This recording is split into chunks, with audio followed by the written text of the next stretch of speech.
Now the VOA Special English Program, American Stories.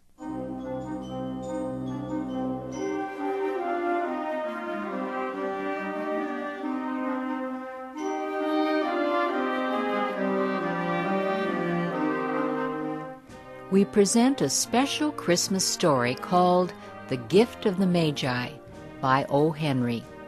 Here is Shep O'Neill with the story. $1.87, that was all, and 60 cents of it in the smallest pieces of money, pennies. Pennies saved 1 and 2 at a time by negotiating with the men at the market who sold vegetables and meat, negotiating until one's face burned with the silent knowledge of being poor. 3 times Della counted it, $1.87. And the next day would be Christmas. There was clearly nothing to do but sit down and cry, so Della cried, which led to the thought that life is made up of little cries and smiles, with more little cries than smiles. Della finished her crying and dried her face. She stood by the window and looked out, unhappily, at a gray cat walking along a gray fence in a gray backyard. Tomorrow would be Christmas Day, and she had only $1.87 to buy her husband Jim a gift. She had been saving every penny she could for months, with this result. Jim earned $20 a week, which does not go far. Expenses had been greater than she had expected. They always are. Many a happy hour she had spent planning to buy something nice for him, something fine and rare, something close to being worthy of the honor of belonging to Jim. There was a tall glass mirror between the windows of the room. Suddenly Della turned from the window and stood before the glass mirror and looked at herself. Her eyes were shining, but her face had lost its color within 20 seconds. Quickly she pulled down her hair and let it fall to its full length. Now, Mr. and Mrs. James Dillingham Young had 2 possessions which they valued. One was Jim's gold timepiece, the watch that had been his father's and his grandfather's. The other was Della's hair. Had the Queen of Sheba lived in their building, Della would have let her hair hang out the window to dry, just to reduce the value of the Queen's jewels. So now Della's beautiful hair fell about her, shining like a brown waterfall. It reached below her knees and made itself almost like a covering for her. And then quickly she put it up again. She stood still, while a few tears fell on the floor. She put on her coat and her old brown hat.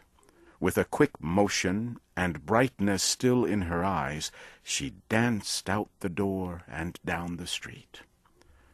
Where she stopped, the sign read, Madame Sophronia, hair goods of all kinds.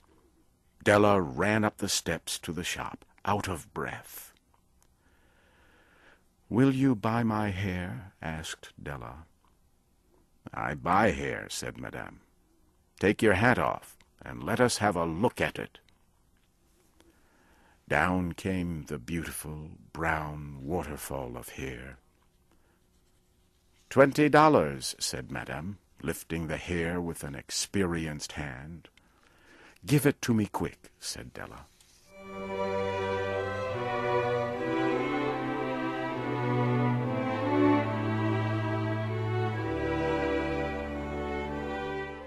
The next 2 hours went by as if they had wings.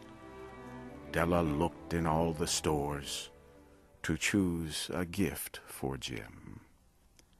She found it at last. It surely had been made for Jim and no one else. It was a chain, simple round rings of silver. It was perfect for Jim's gold watch. As soon as she saw it, she knew that it must be for him. It was like him, quiet, and with great value. She gave the shopkeeper $21, and she hurried home with the 87 cents that was left. When Della arrived home, she began to repair what was left of her hair. The hair had been ruined by her love and her desire to give a special gift. Repairing the damage was a very big job. Within 40 minutes, her head was covered with tiny round curls of hair that made her look wonderfully like a schoolboy. She looked at herself in the glass mirror long and carefully. At 7 o'clock that night, the coffee was made, and the pan on the back of the stove was hot and ready to cook the meat. Jim was never late coming home from work. Della held the silver chain in her hand and sat near the door. Then she heard his step, and she turned white for just a minute. She had a way of saying a little silent prayer about the simplest everyday things. And now she whispered, "Please, God, make him think I am still pretty."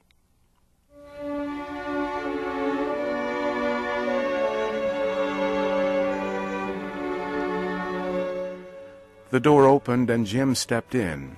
He looked thin and very serious. Poor man, he was only 22, and he had to care for a wife. He needed a new coat and gloves to keep his hands warm. Jim stopped inside the door, as immovable as a dog smelling a bird. His eyes were fixed upon Della. There was an expression in them that she could not read, and it frightened her. It was not anger, nor surprise, nor fear, nor any of the feelings that she had been prepared for. He simply looked at her, with a strange expression on his face. Della went to him. "Jim, my love," she cried, "do not look at me that way. I had my hair cut and sold because I could not have lived through Christmas without giving you a gift. My hair will grow out again.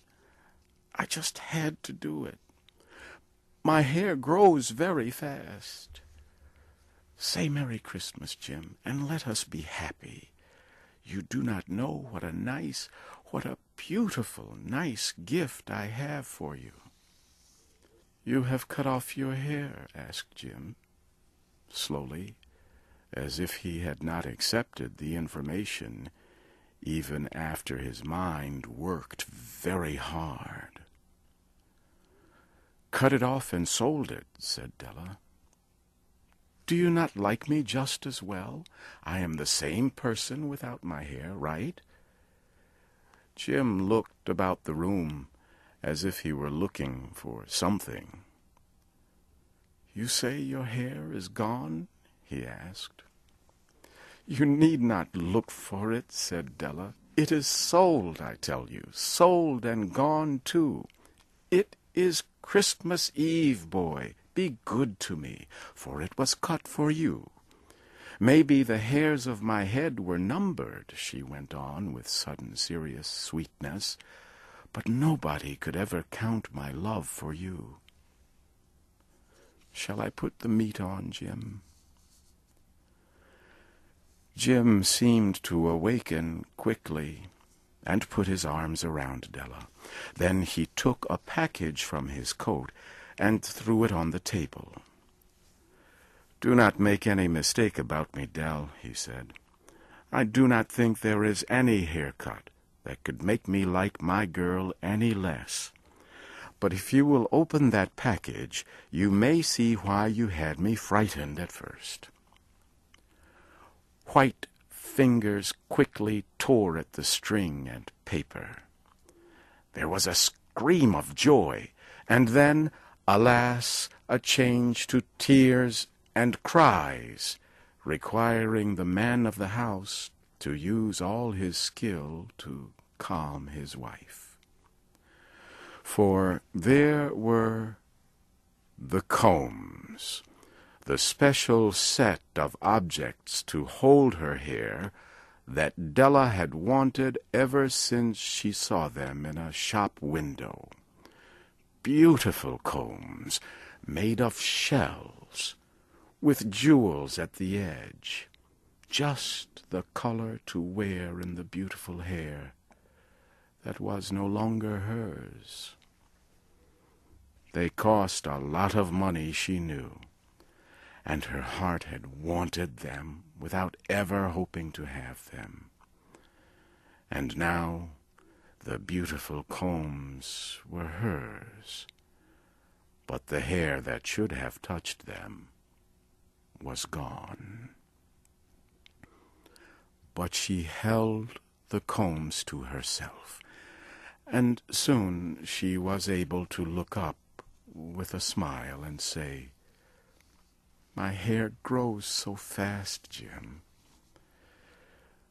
Then Della jumped up like a little burned cat and cried, "Oh, oh!"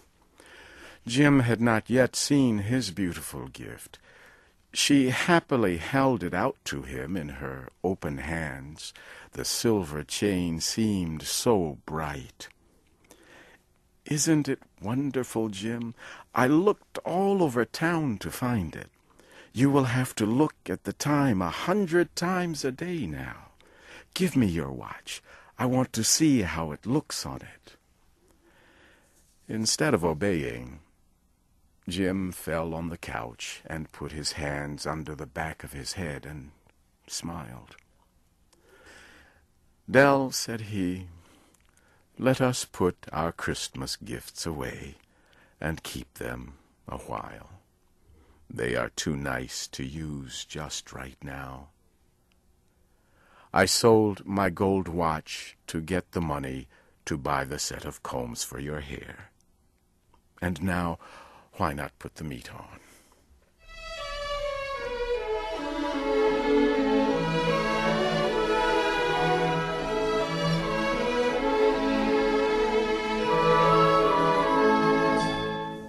The Magi were wise men, wonderfully wise men, who brought gifts to the baby Jesus.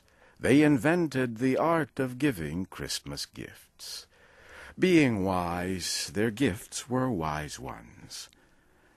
And here I have told you the story of two young people who most unwisely gave for each other the greatest treasures of their house. But in a last word to the wise of these days, let it be said that of all who give gifts, these two were the wisest. Everywhere they are wisest. They are the Magi.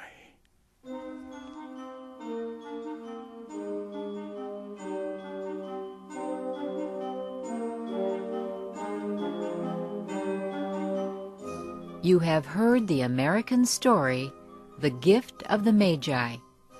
This story was written by O. Henry and adapted into special English by Karen Leggett. Your storyteller was Shep O'Neill. The producer was LaJuan Davis. I'm Shirley Griffith.